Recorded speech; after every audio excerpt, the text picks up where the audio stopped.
Mahalagang paalala, ang 4G antioxidant ay hindi gamot at hindi dapat gamitin panggamot sa anumang uri ng sakit. Mahalagang paalala, ang 4G antioxidant ay hindi gamot at hindi dapat gamitin panggamot sa anumang uri ng sakit. Dikas maniro nga manaas ng mga ngiti magtapad ni tatong magid niya na desha ina isdrof nga halalaog nga galam.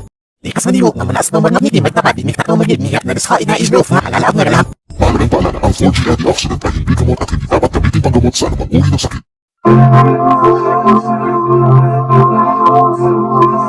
Mahalagang paalala, ang 4G antioxidant ay hindi gamot at hindi dapat gamitin panggamot sa anumang uri ng sakit. Mahalagang paalala, ang 4G antioxidant ay hindi gamot at hindi dapat Ang gamitin panggamot sa pelikulang anumang ito uri ng ay sakit. rated Mahalagang paalala, ang 4G antioxidant ay hindi gamot at hindi dapat gamitin panggamot sa anumang uri ng sakit.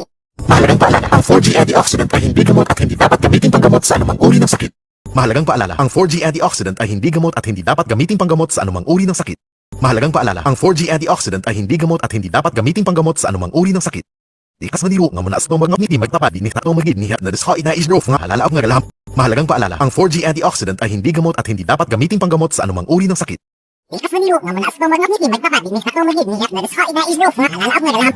Mahalagang paalala, ang 4G antioxidant ay hindi gamot at hindi dapat gamitin panggamot sa anumang uri ng sakit.